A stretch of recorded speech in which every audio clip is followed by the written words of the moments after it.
Саламатсыздарбы, урматтуу менин YouTube каналымдын катталуучулары, сиздер менен кайрадан көрүшүп жатканыма абдан кубанычтамын. Кечээ күнү мен Hims деген компанияга берген болсом, мага аябай көптөгөн каттар келип баштады. Hims деген компания бар экен.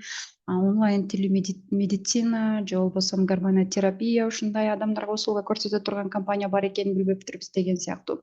Бүгүн дагы көпчүлүгүңүздөр билбеген, бирок бүгүндөн баштап билип баштай турган өтө сонун компания менен тааныштырмакчымын.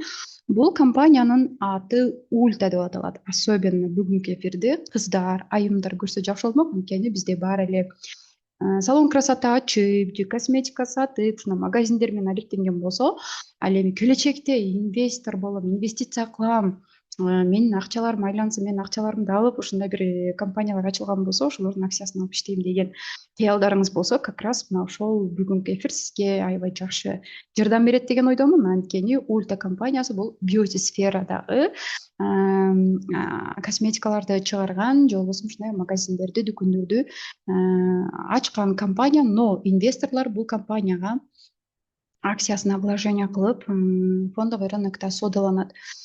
Келиңиздер, азыр эми сиздерге Ультанын Ульта экранын көрсөтөйүн анда сиздерге. Хорошо, бүгүн Ульта компаниясы туурасында айтайын сиздерге кыскача. Ушул кезге чейин Instagram баракчада Ульта компаниясынын акциясына бир аз маалымат берип, сигнал берген болчу. Бул сигналда көбүнчөсү кандай гана компания отчет тапшырбасын, отчеттон кийин сөзсүз түрдө көп убакытка чейин жакшы кыймыл болбойт, же болбосо мүмкүн болушунча отчет жакшы чыкса да, жаман чыкса дагы кээде акциясы түшүп кетет. Эмне себептен? Ушундай бир майда нюанстар бар да, ушул нерселерди биз рынокко киргенде ар бир компаниянын историясын карап туруп окуганды үйрөнүшүбүз керек. Бүгүнкү темабыз Ульта компаниясына гана тиешелүү, так ушул компанияга гана тиешелүү маалыматтарды айтам. Андан сырткаркы темага чыга турган болсом, совсем башка компанияга өтүп кетишке туура келип калат. Бүгүн Америкадагы чоң косметика дүкөндөрдүн тармагын алып барган крем, парфюм, макияж, салон кызматтары бүт бардыгы бар бул компанияда. Мындайча айтканда, аялдар туруктуу барып сатып ала турган компания. Ошондуктан бул компаниянын бизнеси мындай туруктуу да. Эми кыйраңыздар, мен эң биринчи кезекте эмнени айтмакчымын да. Так, экран бизде көрүнүп турат. Мен бүгүн азыр эмнени айтмакчымын? Биринчи кезекте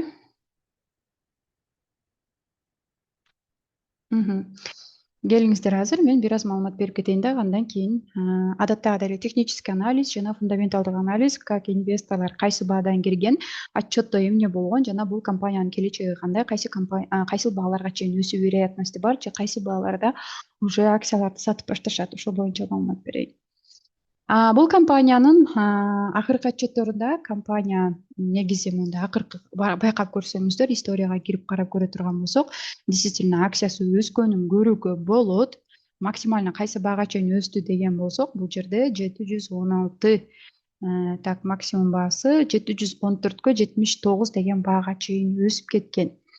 Эмне үчүн өскөн? Мунун да себеби бар. Эч кандай компания өзүнүн акциясын жөн эле себепсиз көтөрбөйт, себепсиз акциясын түшүрбөйт да. Бир себеп бар. Бул жерде акциясы өскөндө эмне себеп болгон? Сатуу. Естественно, көбөйгөн. Ичинде жана мен айткандай крем, парфюм, макияж, салон кызматтарын көрсөткөндүктөн адамдар бул кызматтарды өтө, особенно кыздар көп пайдаланып баштагандыктан бул жерде сатуу аябай көбөйгөн.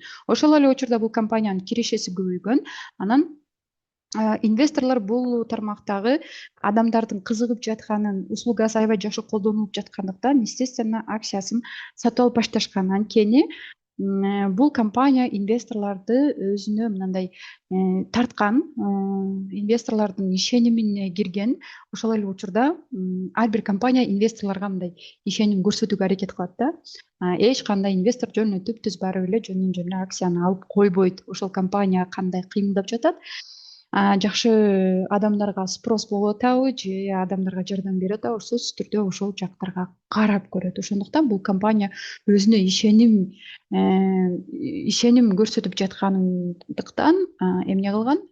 Естественно, акцияларын аябай көп өлчөмдө сатып алышкан. Демек, Бул деген эгерде акциясы өскөн болсо акыркы кыймылдарда, бул деген фундаменталдык жагынан жаман эмес, мунун келечеги аябай жакшы дегенди билдирет. Эми техникалык жагынан карай турган болсок, караңыздар, максимально 5714 деген баага көтөрүлдү. Ошол баага көтөрүлүп келгенден кийин эмне болду? Баа мындан дальше көтөрүлө албагандыктан баа түштү. Бирок бул жерде көп убакытка чейин бир жерде кыймылдап турду дагы. Именно 12 март күнү бул компания отчет тапшырды инвесторлорго. Отчет тапшыргандан кийин 700 деген баадан баштап 514, 510 деген баага чейин түшүп кеткен.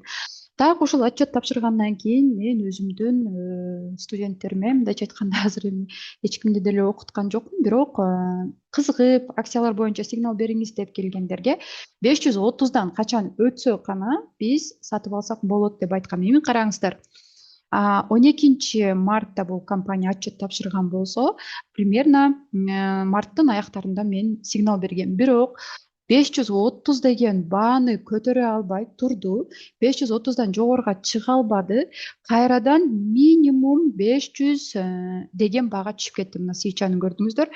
500 деген баага түшүп кетти. 530дан 500 деген баага түшүп кеткендиктен, мындан артык да түшүп кеткен болсо болду. Мындан кийин бул компаниядан инвесторлор акцияларын сатып болду, бул компаниядан чыгат деген прогноз болду да менде. Бирок 500 деген баада бир аз көтөрүлүп барып, кайра 530га барды да, 530дан дальше көтөрүлө албай, кайрадан 500 деген баага түшүп кетти. Бул учурда ровно 500ге түшпөсө дагы примерно 506, 510 деген бааларга түшүп бараткан. Бирок андан кийин, естественно, 530 деген бааны бир жолу жарганга аракет кылды. Андан кийин да бир топ күн ошол 530 деген баанын айланасында туруп, кайрадан эле дагы бир жолу энергия жыйнаш үчүн же кандай деп айтсак, дагы бир жолу ушул 500 деген баада акцияларды сатып алгыла дегендей кыймыл болду деп ойлойм. Анткени кайрадан түшүрүп берди дагы 515, 510 деген бааларда кайрадан келип берди. Ушул учурда дагы инвесторлор акциясын сатып алганга үлгүрүп жетишип калышты. Эми караңыздар, так ошол жерде 530 деген баадан дагы пробой жогоруга жарды. Андан кийин, естественно, тест жасады. Тесттен өтөбү экен деп мен мурунку эфирлерде көңүл буруп карай турган болсоңуздар, эң алгач рынокто биз сигнал издейбиз дайыма. Сигнал алгандан кийин сөзсүз түрдө бизде подтверждение деген нерсе болуш керек. Менде зона интереса да всегда жарган болсо, аны ошол бааны чын эле жардыбы деген подтверждение издейм, дайыма күтөм аны. Кээде бир жума күткөнгө туура келип калат, кээде бир ай күткөнгө туура келип калат. Именно ошол бааны жаргандан кийин, 530дан жогорулагандан кийин, анан ушул жерде уже акция өсүүгө уже умтулуп жатат деген түшүнүктү алдым рыноктогу кыймылды карап отуруп. Эми ушул жерде караңыздар, кечээки темада дагы бүгүн дагы кайра кайталайм. Эгерде сиз рыноктон иштей турган болсоңуз, рынокко кире турган бааны анализдеп, аныктап алганыбыздан кийин экинчи проблема подтверждение алабыз. Эми үчүнчү проблема кайсы баадан чыгам. Биз только рынокко кире турган бааны эле издей бербестен, эгерде мен ушул баадан кирген болсом, кайсы баадан кайра чыгам деп дагы ойлонушубуз керек. Анткени рынокто эч кандай 100% кепилдик менен бериле турган стратегия же болбосо кандайдыр бир эрежелер жок. Бул жерде эч кандай гарантия жок, бул жерде эч кандай стратегия жок, 100% иштейт деген стратегия жок. Просто бул жерде вероятность менен иштөөгө мүмкүнчүлүктөр бар. Ошол мүмкүнчүлүктөрдү максималдуу түрдө колдонууга жана анализ кылууга үйрөнүшүбүз керек. Менин бул жерде позициям мындай болгон. Эгерде 530 деген баадан жогоруга кеткен болсо, естественно, 500 деген баага мен стопту коймокмун. Жана бул жерде мен эки баада чыга алам, либо плюс менен, либо минус менен. Эгерде плюс менен чыга турган болсом, 500дөн жогоруга кеткенде, естественно, мен прибыльда болом. А эгерде кайрадан 530дан жогоруга кете албастан, кайрадан 500гө түшүп кеткен болсо, бул дальше вниз уже акциясы түшүп кетет, арзандап кетет. Ошондуктан мен определенный бир минус менен чыгып кеткенге даярмын деп эмне кылам? Ограничение коюп коем, чтобы депозиттеги баардык акчаны жок кылып албаш үчүн какой-то бир частьти, мындайча айтканда, депозиттин 1% минуска, рискке коюп коем да. Ошол учурда сен уже спокойно отурасың. Либо сен прибыльди алгансың, все, сенин анализиң иштеди. Даже если сен минуста чыккан болсоң дагы, все равно сенин анализиң иштеди. Эгер анткени сен анализ кылып атканда айтасың, мен ушул баадан кирген болсом, анда мен ушул баадан чыгамын.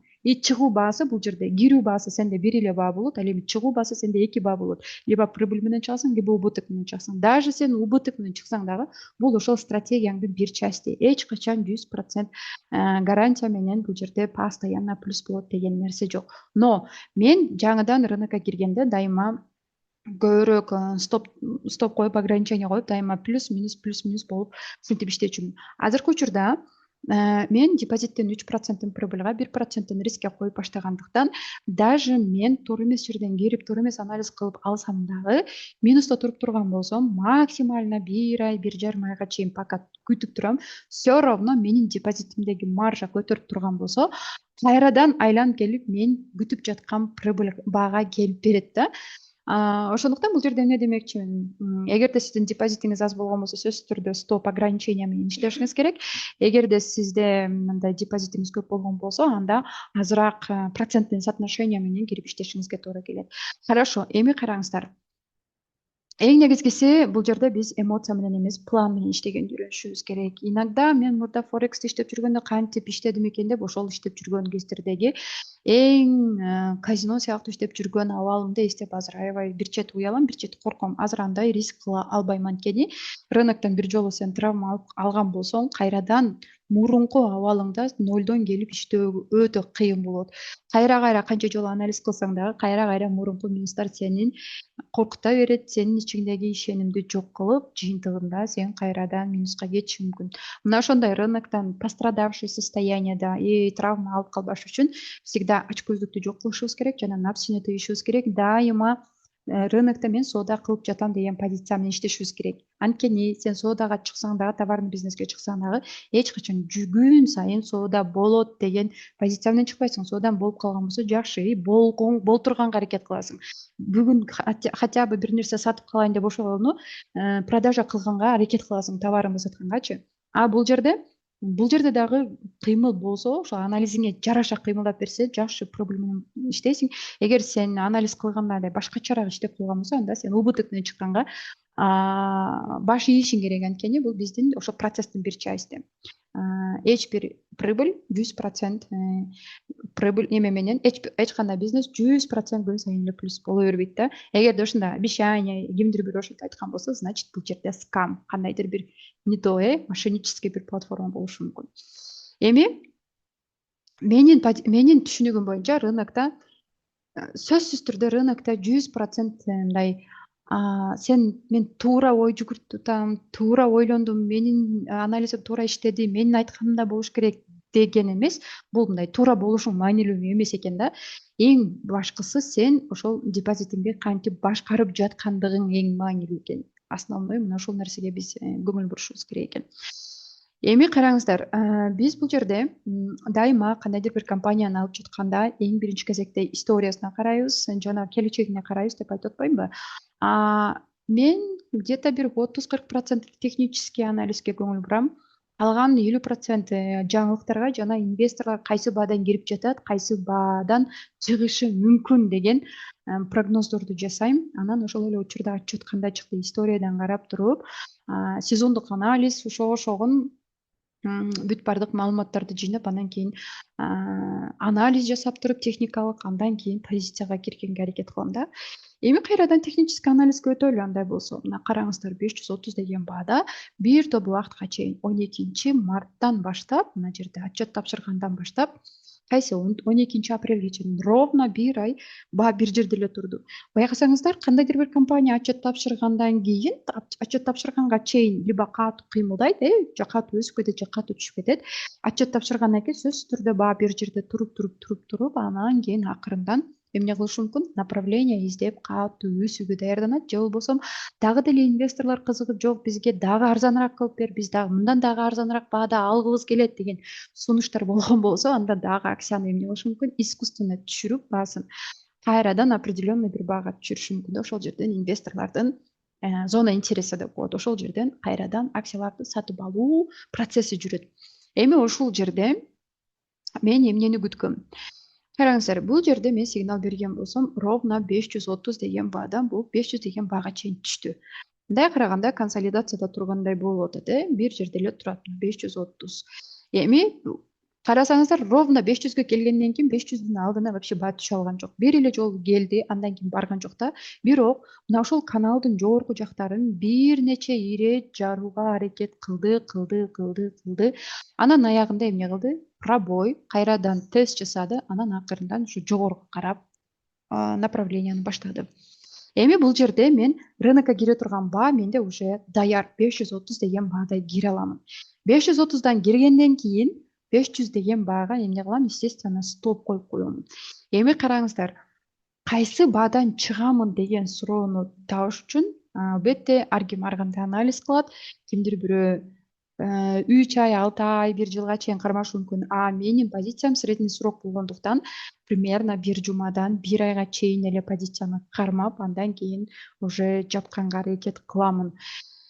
Бул жерде менин анализим боюнча, так, караңыздар. Fibonacci линияларына карай турган болсок, так ушул линиялардын айланасында толтура уровеньдер турбайбы? Так ошол жерде көп убакытка чейин консолидацияда баа бир жерде турду. Андан кийин бул жерден чыгып барды дагы биринчи take profitке жетти. Эми биринчи take profitке жеткенден кийин мына 530дан 566га чейин барды. Эми Fibonacci уровеньдери мен үчүн бул прогноз, кайсы баага чейин барышы мүмкүн деген. Карасаңыздар, эми мына отчет тапшырардын алдында отчет күнү кайсы баадан түшүп кеткен? Примерно 660 деген баадан түшүп кеткен. Кайра ровно 1 айдан кийин ошол баага өсүүгө аракет кылып жатат. Биринчиси 560, экинчиси 606, үчүнчүсү 647. Ладно, 650 десек дагы болот. Эми биринчи тейкти алгандан кийин, естественно, бул коррекция кылганга барат. Коррекция кылгандан кийин кайра келсин, кайра келгенден кийин возможно 540, возможно 545 деген баалардан кайрадан поддержка алып кеткен болсо, экинчи остановка уже 600 деген баага барат. 600дөн кийин кайрадан эле ошол рынок өзүнүн кыймылын, өзүнүн структурасы менен кеткен болсо, кайрадан коррекция жасайт, бир аз коррекция жасагандан кийин үчүнчү остановка 650. Эми бул точно ушул баага барат деп эч ким айта албайт, но ар бир адамдын өзүнүн стратегиясы болот. Ошол стратегиясына жараша мен ушул баадан кирем, ушул баадан чыгам деп туруп анализ кылат. Эми караңыздар, бул жерде как раз мен тренд линиясындагы сызып койгом, максимально өскөн баадан баштап менде тренд линия турат. Как раз ошол тренд линиядан азыркы учурда отказ алып жатат. Жарганга аракет кылды, бирок күчү жеткен жок. Аккумуляционный свечалар менен жарууга аракет кылды. Бул учурда ложный пробой деп аталат.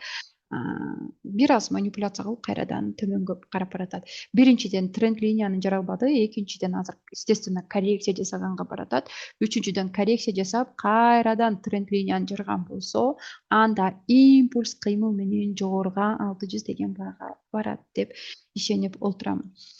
Эми бул жерде ар кандай компаниялар боюнча анализдерди алып турасыздар. YouTube каналга бүгүндөн баштап активдүү кирип баштаганга аракет кыламын. Ошол эле учурда Instagramга кирсеңиздер дагы, кээде аябай настроением жакшы болгондо, кээде ушундай возможностьтор болгондо, толтура компанияларга бесплатный эле сигналдарды берип коюп атам. И ошол эле учурда адамдар азыр рынокто окуп, толтура стратегияларды алып, адашып, разгон кылып, жанагындай депозиттерин жоготуп, риск менеджментти сактабай, азыр рынокто хаос болуп атат. Вообще бул рынокто эмес, вообще там да Кыргызстанда хаос болуп атат. Өзбекстан, Казакстан бар жоктон. Но мен акыркы жолу америкалык инвесторлордон, трейдерлерден окугандан кийин что рынок вообще башка нерсе экендигин түшүндүм. Жана действительно биздин Кыргызстанга бул тармакты жайылтууга жана адамдар ошол шашпастан чыныгы соода кылуу позициясына өткөнгө хотя бы 3 жыл, 5 жыл убакыт бар экендигин түшүндүм да.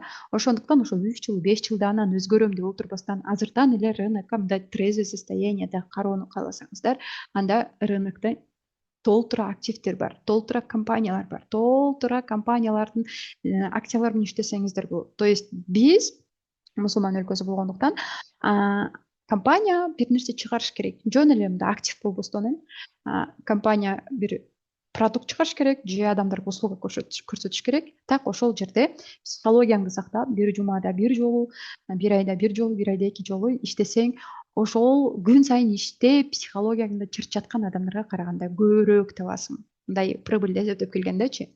Ошондуктан менин позициям жумасына бир жолу сделка ачуу, но Менде депозит аябай көп болгондуктан аябай көп сделка ачам. Алардын баардыгы бир айдын ичинде очередь менен жабыла берет. Бул нерсени секретин айтпай эле коеюн. Эң башкысы рынокто анализ кылганда жана мен өзүмдүн прогнозторумду бөлүшүп турам. Менин каналыма катталыңыздар жана тааныштарыңыздарга видеону бөлүшүңүздөр. Эгерде финансы жактан дагы башка сигналдар кызык болгон болсо, стратегиялар же мен жакында торговый журнал чыгарам. Ошол менин продукттарым кызык болгон болсо, анда описанияга жана комментарийге ссылка коюп коем. Байланышыңыздар. Эми муну каерден өчүрөбүз?